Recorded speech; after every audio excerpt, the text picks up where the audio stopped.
Hello guys, good morning. Papunta kami sa sa magbubukas daw ng joint account si Daddy. Gusto ko lang ipakita sa inyo gaano ka lakas yung yung paglugos ng mga dahon. Ayan punong-puno na yung ayan, dilaw na lahat yung yung mga puno. Naglalagasan na talaga sila. Ito yung tinatawag nilang fall. Is it fall? Yan. This is considered a fall. Yeah, dilaw na lahat ng mga halaman, naglalaglagan na. Ayan, naglalaglagan na lahat. Malulugas sila lahat, magiging kalbo yan. Parang yung oak tree. Ayan puro brown na sila. Ngayon pa lang ako nakapag-video kasi buhat nung galing kami doon sa check-up ko na wala na ako ng gana kasi yun mataas daw ang iron ko. Masama pala yun pag mataas ang iron mo kasi ang nun sa atay. Syempre kahit na ganyan at saka yung mga symptoms kasi nasa akin sumasakit yung paa ko at saka yung madali akong hingalin. Gusto ko sana mag-apply na ng trabaho para kasi palagi nga lang ako sa feel ko nangihina ako dahil nakakulong lang ako sa bahay. Yung pala yung panghihinang nararamdaman kong yun may problema. Kagabi hindi ako nakatulog, iyak ako ng iyak. Ayan, pula-pula yung Forgot my phone. Your phone?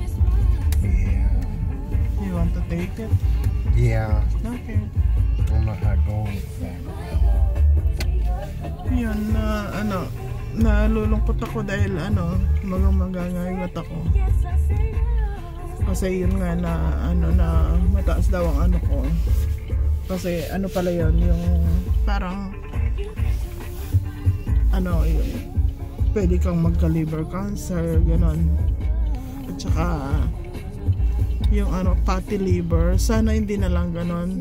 Sana yung early ko, hindi sana matagal pa yon para wala pang problema. Bago pa ako nagpa-check up, ko vegetarian diet. Kasi yung creatinine ko nakikita ko mabula yung ihi ko. Nagbabawas ako ng creatinine. Protein sa ihi, kaya puro vegetarian ako. Siyempre nakakalungkot yung ganito na nga yung estado mo sa wala na yung isa kong mata, ganon. Tapos yung paa ko, kahapon naglakad kami sa marina, nakadalawang ikot lang kami, mga yun 35 minutes. Tapos nararamdaman ko yung muscle ko parang umaakyat na naman, na parang pupulikatin ako. Sabi kay Daddy, uwi na kami. O kaya kung gusto pa niyang umikot, hintayin ko na lang siya sa kotse. Ayaw naman niya, sabi niya uwi na daw kami. Yung kasing dito, kahit kumpleto ka sa gamot, yung bang pag-aaruga ng kagaya sa atin, siyempre tatanungin ka niya kung anong mo. Sabi niya huwag ko daw sisirain yung loob ko, ganon. Sinasabi niya yun. Pero pag yung natulog na nga siya, tatalikod siya na yung bahala ka kung ano yung nararamdaman mo, ganon. Tapos kinasama ko pa ng loob yung lahat ba ng mga yung dapat na hindi ko ikwento, kinukwento niya doon sa katrabaho niya. Kaya nalulungkot ako kasi sabi nila para daw akong robot, umpisa sa paa tsaka sa lalong-lalo na yung lumalandi sa kanya, sinasabi niya yon. Kaya sabay nalulungkot ako tsaka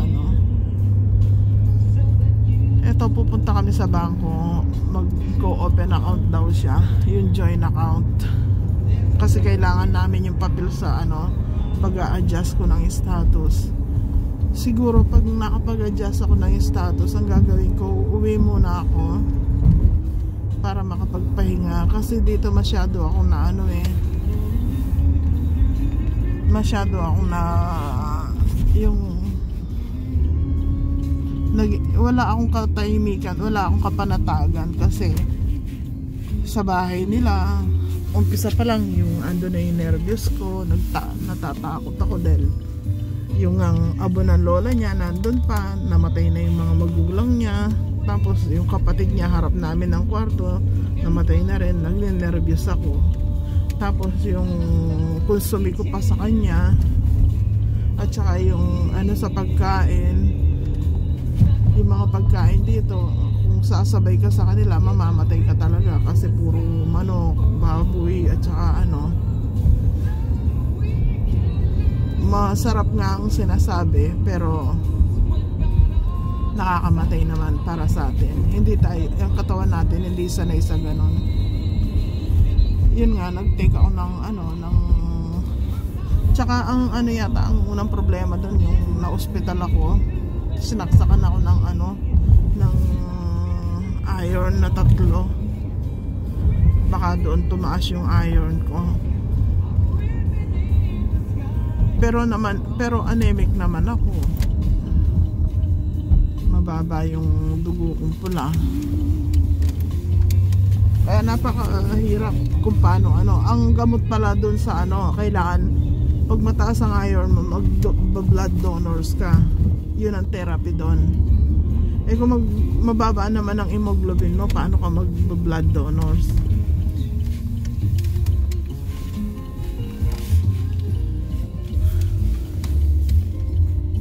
Kaya ano, malungkot ako kagabi. Pag uwi namin, lumiga ako kagad alas 7.